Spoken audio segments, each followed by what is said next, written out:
FISA requires probable cause that the target is an agent of a foreign government. Once FISA issues the warrant, then the government can listen to the conversation of the foreign agent. Example, if it turns out that the janitor in the Soviet embassy is really a spy who beats his wife, he cannot be prosecuted for domestic violence because the information was obtained from a FISA warrant, inconsistent with the Constitution, and he can't be prosecuted for espionage because the information was obtained from a FISA warrant, inconsistent with the Constitution. The only thing the government could do is deport him.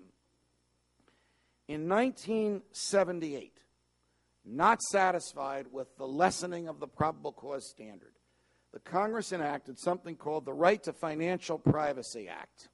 Well, you know what's coming. You know the way the government names these statutes. If it has the word privacy in it, bet the mortgage you're going to lose some privacy. The Right to Financial Privacy Act brought us full circle to the Writs of Assistance Act, because this abominable statute permits government agents to write their own search warrants and to serve them on financial institutions.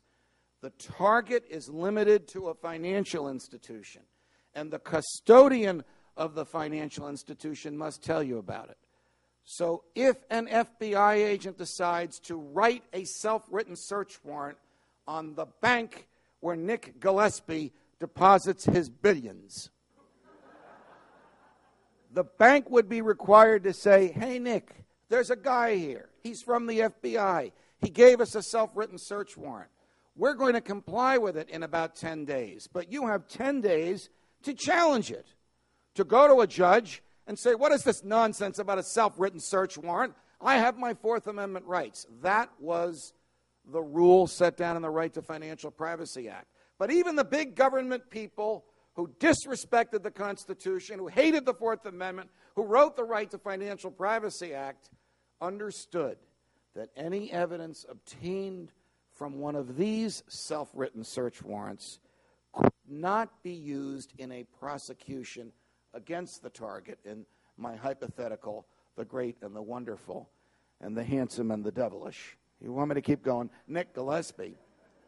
Because the evidence was obtained on less than probable cause of a crime, it was obtained inconsistent with the Fourth Amendment. All of this sets the table for 9/11. Now, wherever you were on 9/11, you cannot forget or underestimate or overstate the catastrophe that occurred to the 3,000 human beings that died, to the American psyche, to our feeling that we are free and will always be free and no one can take our freedom away, to the government and to the Constitution. Because the government's initial reaction was to author the most abominable piece of legislation since the Alien and Sedition Acts, with the most unlikely of names, the Patriot Act.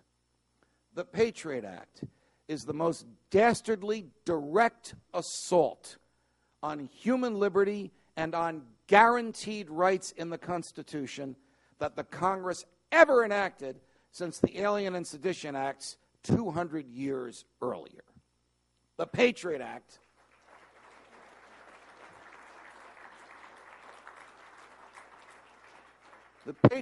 was enacted with no debate on the floor of the House of Representatives.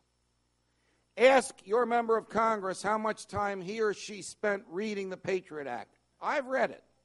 I've read it twice. It's 315 pages long. But in order to read it, you must have with you and in front of you the entire United States Criminal Code, because the Patriot Act doesn't read like a novel or like a nation of sheep. The Patriot Act says, on page 362, change the semicolon to a comma.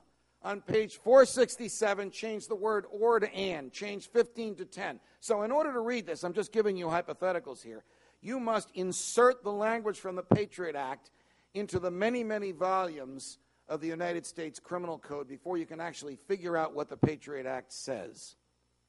The Patriot Act was posted on the House of Representatives intranet That's their internal internet that only members of Congress and their senior staff have access to.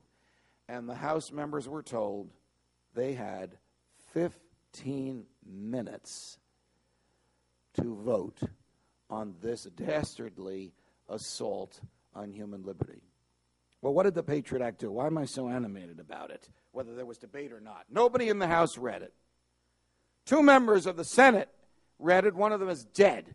Congressman Paul Wellstone said he read it. He's dead. It's Senator Russ Feingold has stated publicly that he read it. The 2 people that read it, of course, voted against it. Nobody else read it in its entirety.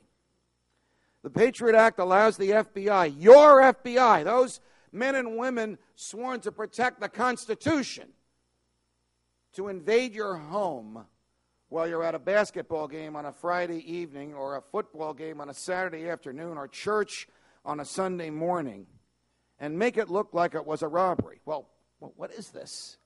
You call the local police and say, my house isn't broken into? The last people in the world you would suspect would do that would be your local FBI, but they can do it. And they can plant a listening device on your bedpost or under your kitchen table or in your shower or anywhere in your house that they want without taking anything. By the way, if they want, they could also take your checkbook because they may want financial information about you and you not knowing that you have it. And if they serve one of those self-written search warrants under the Patriot Act on your bank, let's continue with our hypothetical with Nick Gillespie. They now, after October 15, 2001, send a self-written search warrant. No judge is involved. Forget about the Fourth Amendment, the president has said. It takes too much time to preserve human liberty, too much time to remember these are natural rights, as natural as the fingers on the ends of our hands.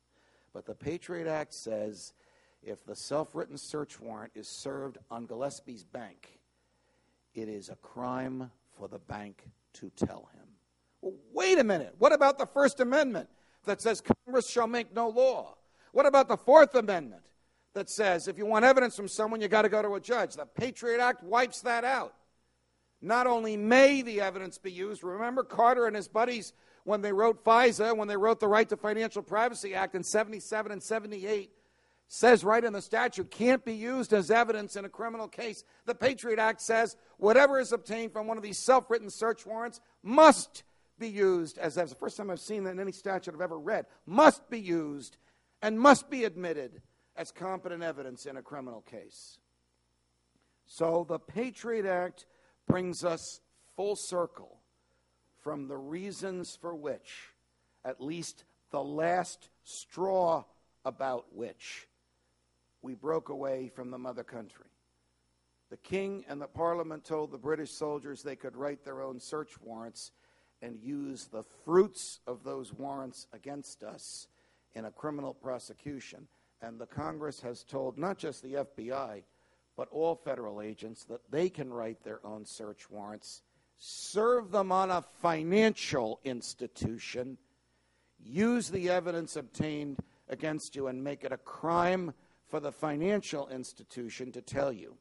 It's even a crime for the custodian, the person at the financial institution, to tell anyone that he or she has received a self-written search warrant. So the banker can't tell her husband, her lawyer, her significant other, a priest in the confessional booth, can't even tell a judge in a federal court. That's why these challenges, when there are challenges, are always John Doe or Mary Roe versus John Ashcroft